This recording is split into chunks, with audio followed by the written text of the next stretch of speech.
Eh bien, ce matin, ce qu'on va faire, c'est, une petite, partie, d'étude de ce document qui est, un livre, d'anatomie et de santé qui a été écrit par l'un des, pionniers, du mouvement adventiste qui est Lord Burrough et donc il a écrit ce livre qui s'intitule,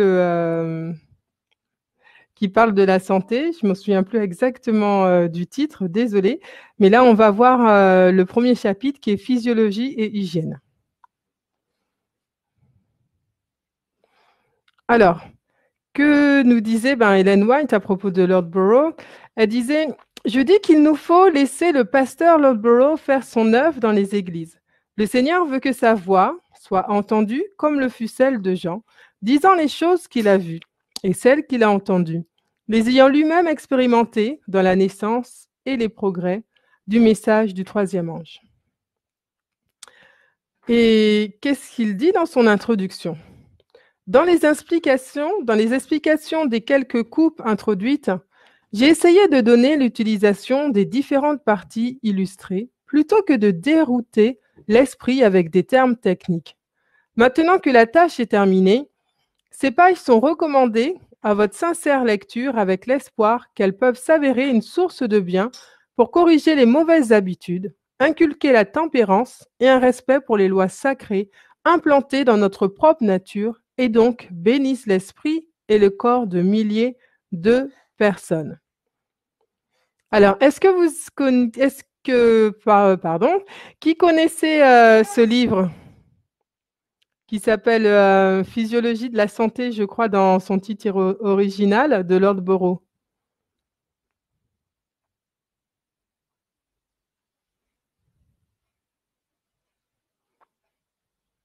Alors, est-ce que vous connaissiez ce livre?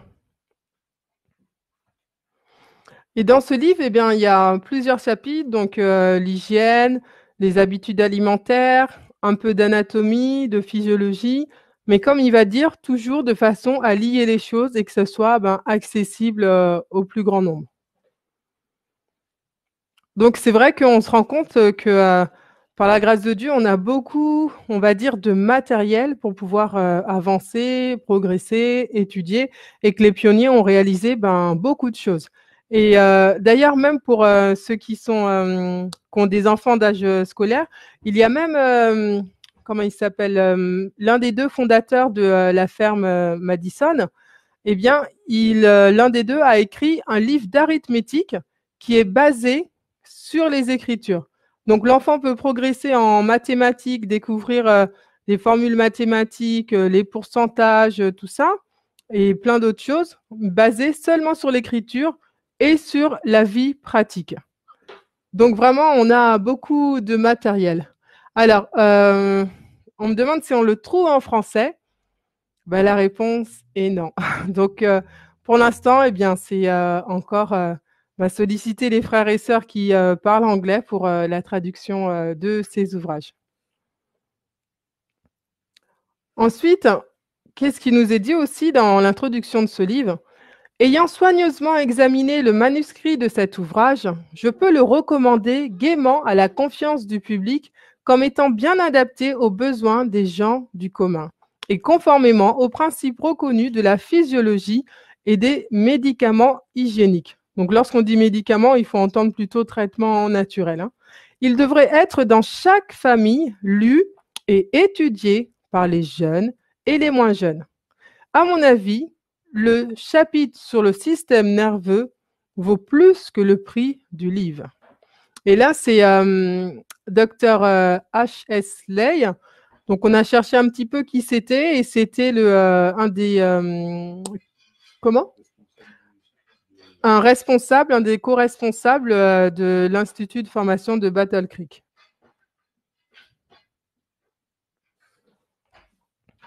L'Institut de la réforme de la santé de Battle Creek. Alors, on y va. Physiologie. Explication du sujet et observation générale sur le système humain et l'importance de le comprendre et savoir comment s'en occuper correctement. Alors, ce livre, il est conçu, je crois il doit y avoir 5 ou 6 chapitres et ce livre est conçu de la manière suivante. Pour chaque sujet, il y a une question et la réponse en dessous. C'est pas comme, on va dire, un livre d'anatomie classique. Vous allez avoir un chapitre et puis ensuite, tout le déroulé d'un cours. À chaque fois, c'est des questions et puis ensuite, la réponse aux questions. Alors, je vais pas mettre la prochaine diapo, sinon il y a la réponse. Alors, qu'est-ce qu'on entend par physiologie? Qu'est-ce que la physiologie? Quand on entend le mot physiologie.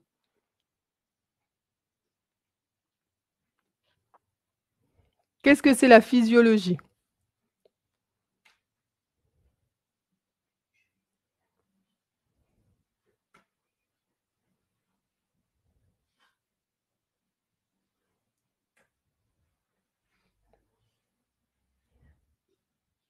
Vous pouvez parler aussi, hein? Donc, qu'est-ce que la physiologie? Eh bien, on va je crois qu'il y a quelqu'un, hein, alors, qui veut donner une réponse par l'écrit? Qu'est-ce que la physiologie?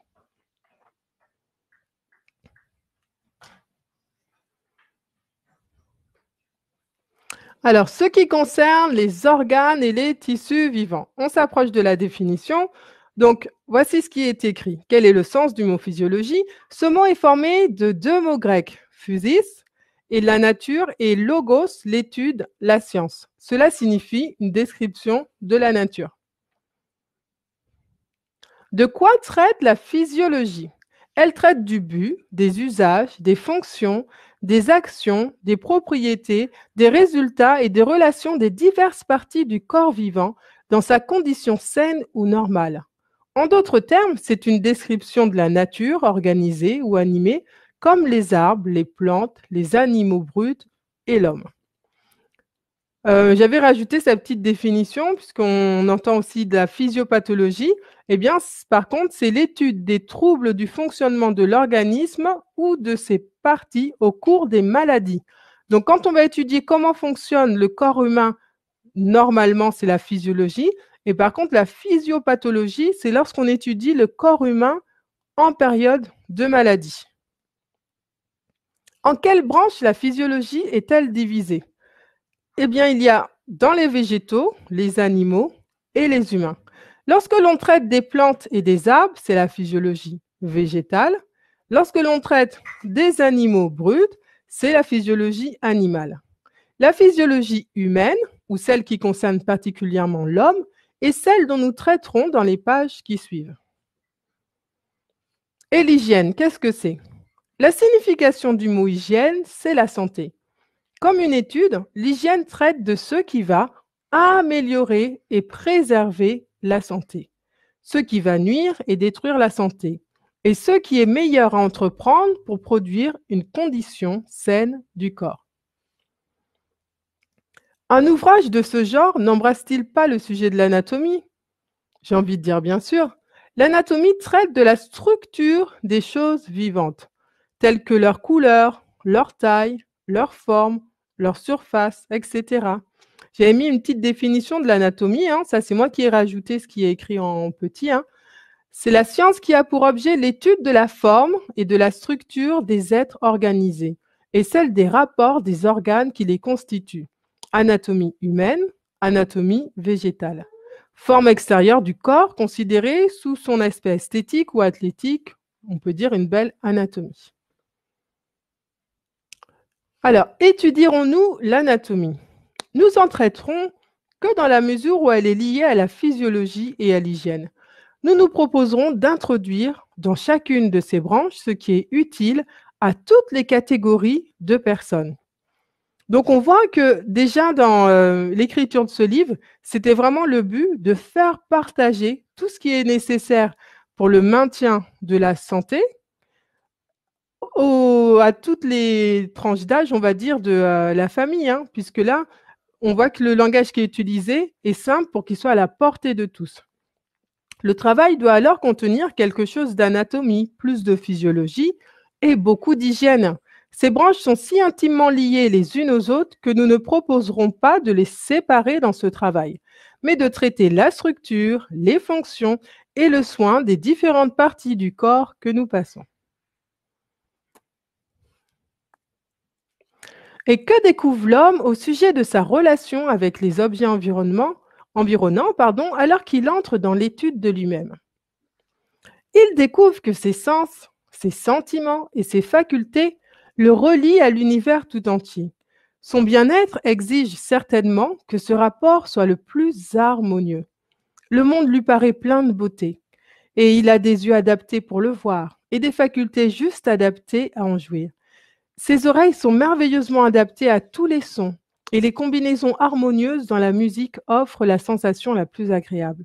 Son odorat est lié à 1000 odeurs délicieuses. Son goût trouve la gratification exquise des aliments les mieux adaptés pour soutenir le système d'élimination. Son sens du toucher, diversement modifié dans de nombreux organes du corps, lui ouvre un monde de délices. Et quel avantage pouvons-nous tirer de l'étude de nous-mêmes? La découverte que l'homme, dans sa nature et ses facultés, ses capacités et ses conditions, et dans ses relations avec le monde dans lequel il existe, est l'un des sujets les plus intéressants et importants dont l'esprit humain a le pouvoir et la boussole pour investiguer. Et quand je lis ce paragraphe, ça me fait penser au verset d'un psaume où David nous dit « Je te loue de ce que je suis, une créature si merveilleuse ». Et donc, je pense bien que pour s'exprimer ainsi, il a dû s'atteler à comprendre comment fonctionne le corps. Et c'est vrai que plus on étudie le corps humain, on voit quelle merveille Dieu a mis pour que tous ces organes puissent fonctionner les uns avec les autres, qu'ils puissent s'aider, ces interdépendances. On se rend compte en fait que le corps humain, dans toute sa complexité, est merveilleux.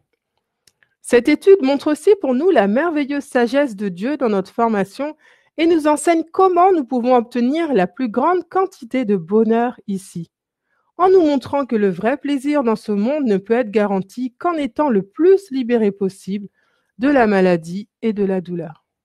Et comment une telle étude, justement, peut-elle nous enseigner l'art du bonheur? En nous apprenant quels aliments, quel air et quelles habitudes de vie auraient tendance à nous rendre malades. Quelles habitudes préserveront la santé et comment nous pouvons obtenir la gaieté et être libres de ces maladies de destruction de la santé ainsi que le découragement de l'esprit. Donc, en étudiant la physiologie, l'hygiène également, on pourra apprendre comment, autant que possible, avoir en nous cette joie dont le Seigneur nous dit « Soyez toujours joyeux » en pouvant utiliser par la grâce de Dieu les capacités du corps que Dieu nous a données et en les préservant. Donc, qu'est-ce que la physiologie nous permet de découvrir sur l'esprit? Elle nous permet de découvrir que pour bien comprendre et prendre soin de l'esprit, il faut déterminer jusqu'à quel point l'esprit est lié au corps, dans quelle mesure il est affecté par les conditions de l'organisme. Et ensuite, encore, sur ce qui dépend des conditions du corps qui affectent l'esprit. Pour cela, le corps lui-même doit être compris dans ses actions et affections physiologiques, dans sa nature animale et organique, ses propriétés physiques et vitales et les lois. Cela nous montrera que l'esprit et le corps sont si étroitement liés que l'un est affecté par l'autre. Ainsi, nous ne pouvons pas posséder habituellement des sentiments moraux, vifs et corrects ou un esprit sain, à moins que nous vivions de manière à préserver un corps sain. Ainsi, le vrai bonheur peut être correctement défini comme la santé du corps et la santé de l'esprit.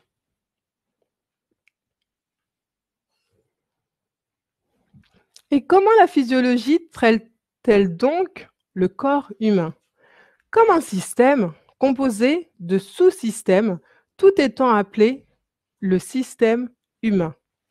Le tout composé de parties dépendantes agissant les unes sur les autres, mais toutes travaillant ensemble harmonieusement.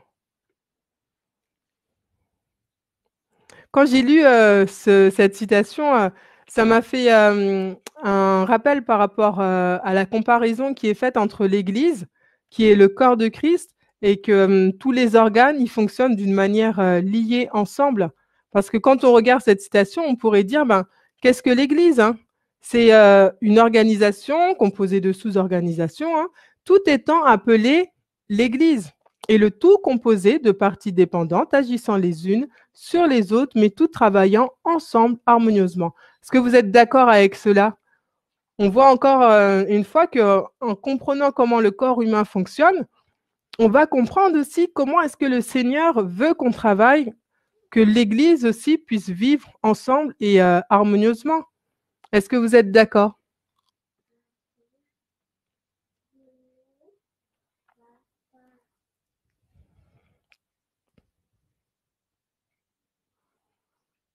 Oui. Hier soir justement, on discutait avec, ma nièce sur, les, douleurs de l'enfantement et les temps dans lesquels, nous sommes et on voyait toute cette comparaison qu'on peut faire, hein, entre, les douleurs de l'enfantement, les fausses contractions, les vraies contractions, le travail, la délivrance et puis voir aussi, ben, les temps de la fin et comment est-ce que, par la grâce de Dieu, après avoir, on va dire enduré ces douleurs, eh bien, on pourra voir notre sauveur face à face de la même façon que les parents aussi voient leur bébé, face à face. On voit en fait que, tout est lié et quand le Seigneur il nous dit, ben, d'étudier la nature, de se pencher vers la nature et ce qu'elle veut nous enseigner dans la nature aussi, ben, du corps qu'il nous a confié, on voit en fait que, tout est basé sur l'amour et on lisait ça aussi dans, des, cours qui, enseignent, la biologie à la lumière, de la Bible et il est dit effectivement que quand un organe ne va pas bien, eh bien, c'est tout le corps en fait qui se met ensemble pour soutenir cet organe et que les autres organes vont avoir une double charge de travail parfois pour pouvoir pallier aux déficiences de cet organe et que tout se fait dans une relation d'amour et de soumission, que chaque organe est comment dire ça? Chacun des organes sont soumis les uns aux autres et c'est ce que le Seigneur aussi, il nous demande pour pouvoir vivre ensemble d'une manière harmonieuse. Donc, qu'exige le bien-être de l'homme? Il exige une connaissance de lui-même, tant mentalement que physiquement, et aussi un tel rapport de lui-même aux éléments du monde extérieur, et une telle adaptation de ces éléments à sa propre condition, qu'ils peuvent, par le corps, agir favorablement sur l'esprit. Donc là, qu'est-ce qu'on voit? Le bien-être de l'homme, il exige une connaissance de lui-même. Donc le Seigneur, il veut qu'on se connaisse nous-mêmes, mais tant mentalement que physiquement.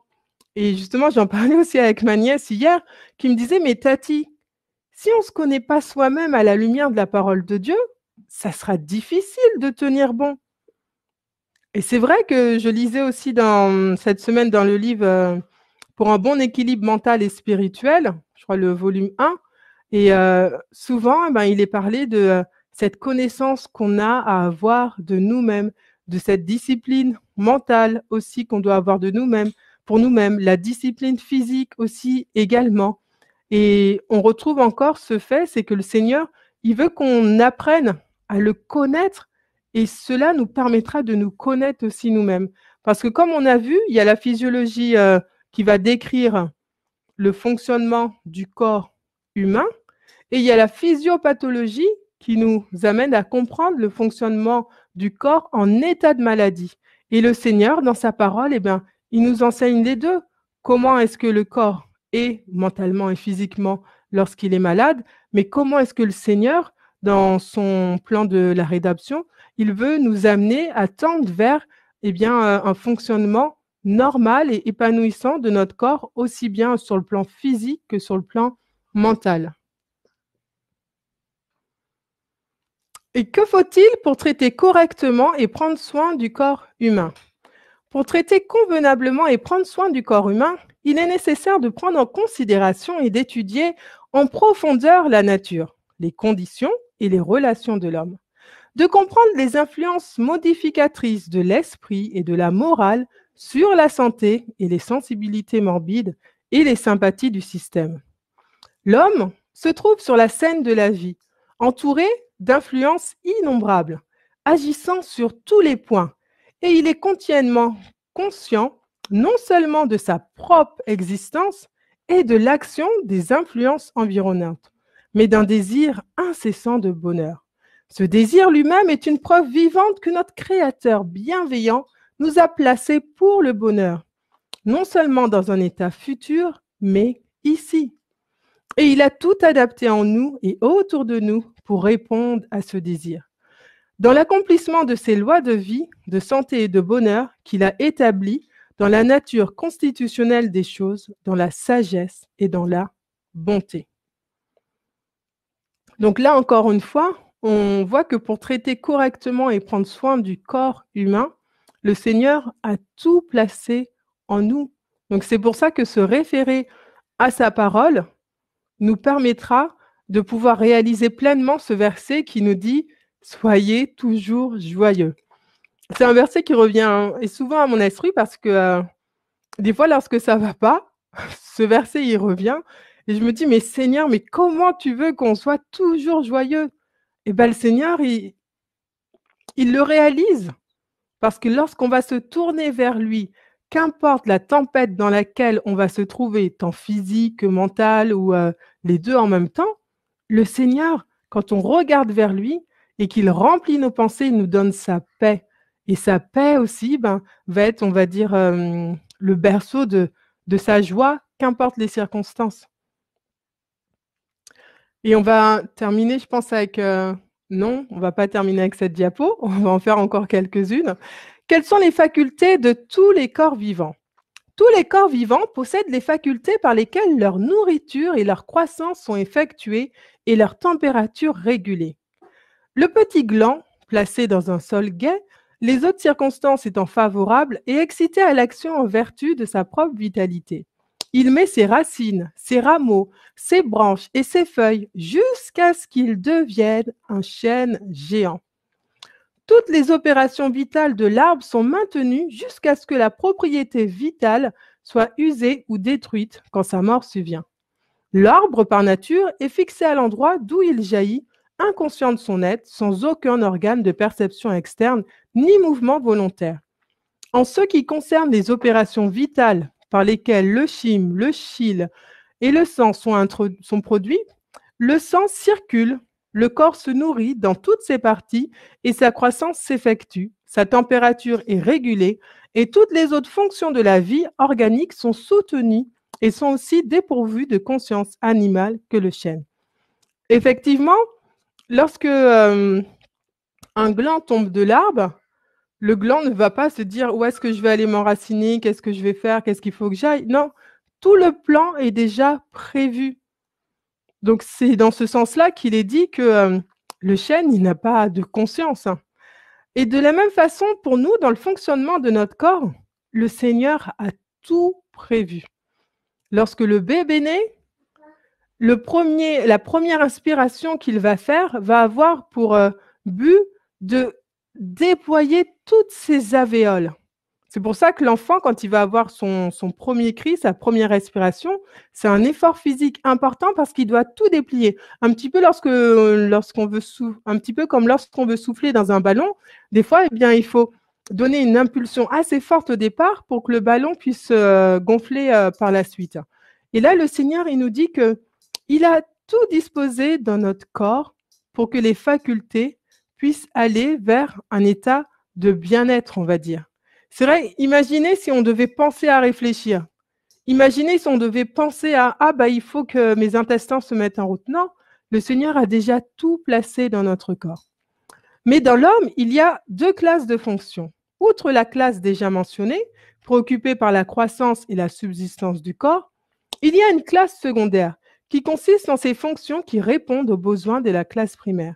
Cette classe est établie avec une référence spéciale à la relation existant entre ses besoins internes et les approvisionnements extérieurs et les relations extérieures générales du corps. Cette seconde classe de fonctions est propre aux corps animaux. Est-ce que c'est clair jusque-là?